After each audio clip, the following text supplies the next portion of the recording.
they seem similar on the outside.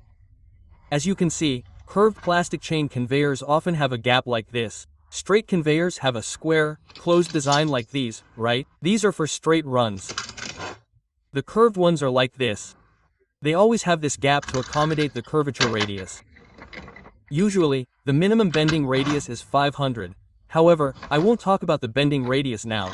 I've already shared a video about that with you. I'm talking about a common mistake that you often overlook, and in the end, you waste a lot of money on materials and have to reorder everything. Reorder everything, or if it's already on the machine, you have to repair it because the chain won't run. There are two similar types of chains. I'll show you one type, its name and code, the product code of the curved plastic chain conveyor. Both are palm, both have a 38.1 pitch, and both have a standard K width like other chains. But one is 880, and the other is 882, and they are both tab type. 880 usually has a smaller width. A smaller width like this one, you can see 880 here. Let me see if I can show it clearly. The light is too weak. Let me see if I can show you this one. Can you see 880 on this one? It's too blurry. For example, can you see? 880 tab K 450. I'm giving an example, or another chain code from a different manufacturer. For example, you can tell this one is 880 just by looking at it.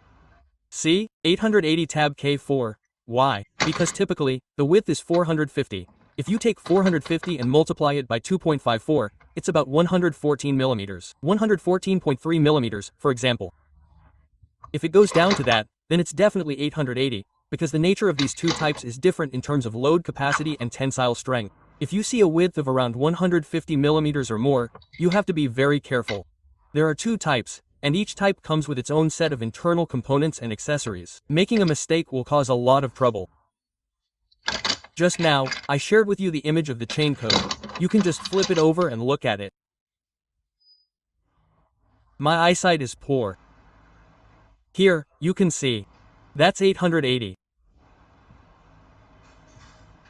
That's 880 TBK 450. Conversely, these ones, for example, this one. Here, it's rotated the wrong way. I have to rotate it back so you can see.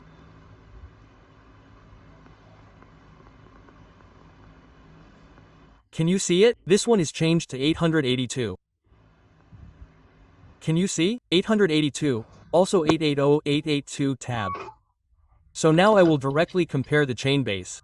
The chain surface is guaranteed to be the same. You can't tell by looking. Even people familiar with the profession like us, who work with these every day, can't distinguish them from the top, because the design of the surface is the same. It's flat, the chain pitch is the same, the standard width is the same, the clearance is the same, the color is the same, and the ability to curve according to the urgency is also the same. The difference is the load capacity, and the difference in load capacity means a difference in this width. Due to the different load capacities, you'll see the chain drive on the 880. This one in my hand is the 880. Below me is the 882. Here's the 882. Very nice. Can you see the 882? This is the 880. Here. Okay, just now, my screen wasn't properly positioned. So you'll see this, for example, the pulling pin. The 880, normally, the wider version has a larger pin like this. Do you see how big this pin is? While the 882 has a larger pin, the 880's pin looks smaller. You see the two pins are different in size? The reason the plastic pin is smaller is because the shaft underneath is bigger. Let me tilt the light so you can see. I don't know if you can see it. Do you see it? One stainless steel shaft, one big shaft and one small stainless steel shaft. The reason the bigger stainless steel shaft is better is because it has a better load capacity. You can design a longer conveyor belt, and the machine starts up better. For example, these 880 models can handle bottles, 880 tabs can handle PET bottles, soft drink bottles, beer cans, milk cans, and so on. But if you put a whole bottle, for example, a large 5-liter bottle of detergent or laundry liquid, then you absolutely need this one. This one won't work anymore. So you see, from these two shafts, the shaft of the 882 is bigger. The shaft of this one is smaller. This affects the load pulling capacity. From these two shafts, it leads to the fact that this bearing shaft is bigger. Although the horizontal dimensions are similar, you often get confused because you don't pay attention. You just look at this tab, and you think they're the same, and then you start making assumptions. Doing that and extrapolating from one to the other will lead to errors. After machining the internal parts, you have to rework everything, both the straight and curved parts. Now you see this shaft is bigger, this shaft is bigger, and this one is smaller. This larger shaft is related to the two sprockets. Look, this sprocket, this one you see is for the 880. You see it's narrower, the inner diameter is smaller. And this sprocket is much bigger. Why? Because this one fits the 880. Here, I'll show you this aluminum part. See? I'm holding it with one hand, you see? It fits snugly. And what about this one? The sprocket is thick and much bigger. This is the 882 tab sprocket. What about the 880 tab sprocket? Look at the 880 tab sprocket. I'll show you the code. Can you see it clearly? My eyesight is terrible, so I'm holding it up and putting my face close to it. I don't know if it's clear or not. Holding the phone, this is the 880. The 880 doesn't fit properly, it's too loose. Why? Because this edge is smaller. This edge is smaller. It doesn't fit, you see? But it fits the 880, the inner diameter works perfectly. Here you see. And the 880 is used more often, guys. Because most of the bottles that run on the conveyor are the type that fit comfortably in a person's hand, and we're referring to the 880 model. So, most of them run on this line, but when we design it and they change the product code, you can imagine that even the edges are longer. The 882 is longer than the 880. So, imagine you're making an entire conveyor system. The support frame, then you put the chain on. Then the chain size or the frame size, 12 pieces to modify, 12 frames to fix, it's very tiring. The sprockets don't match. The chains don't match. And especially the curved sections, for example, this one. The curved section runs here, right? This one is a curved section for the 880, it runs smoothly, but the 880 doesn't work for the 882, guys. Oh dear, let me try assembling it for you to see. For example, this 880 runs smoothly, right? You've already designed the 880. The base is like that, you can't run the 882 on it. Conversely, if you made the 882 first and then tried to install the 880, it wouldn't work. The support groove to prevent the chain from tipping over is already different. The size from the edge is different. The pin is also different. The pin diameter is also different. And the worst part is, they look the same from the outside. From above, they look absolutely identical. They only differ in width, standard width. They look similar from below too. So people often make a design for one thing and then use it for another. This is a very common mistake. And if you discover it early, you can fix it quickly, or maybe not. For example, in our company, we also change chains for our customers.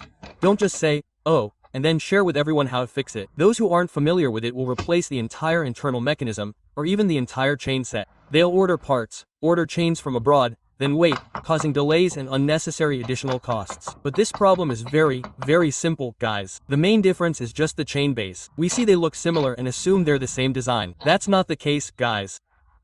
The sprockets are also different. The sprockets are even labeled differently. Let me take out this pile of sprockets.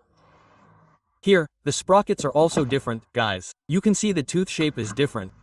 The thickness is different too. This one, if installed correctly, runs very smoothly. You can see it runs very smoothly. While this one, when installed, doesn't fit at all because it's smaller. This link here is smaller, for example, right?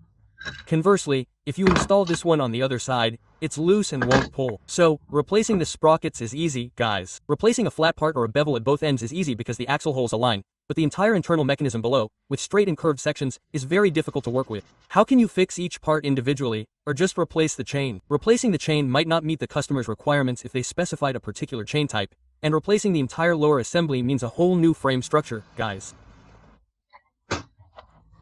So, this is the issue that Viet Fat, Bangdai Viet Fat, is sharing with you, a common problem that, if not addressed early, can be easily fixed.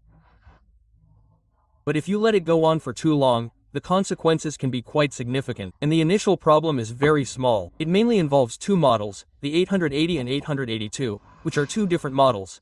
If it's this small, I'm pretty sure it's 880. If you look at the K600 size and multiply it by 2.0254, the K600 will be around 2.054, I've forgotten the exact number. It will be around 154.8 millimeters. That's roughly the width of the belt, around 150 millimeters. You have to be very careful. Check if it's the 882 series or the 880 series. The 882 follows the 882 design, and the 880 follows the 880 design. The two models are different. The size and materials are incompatible. You'll have to replace either one or the other, sometimes, due to customer specifications regarding the conveyor belt series to ensure compatibility with their factory. It's not just about replacing the chain or sprockets. You have to redo the entire frame and structure. It's very tiring.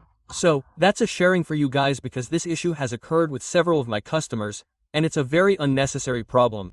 So, fellow mechanics, please pay attention to this. If you have any questions related to conveyor belt manufacturing, please list them in the comments section of this video. At Vietfat Conveyor, when I have some free time and there's no work in the workshop, I mess around and make videos to share with you.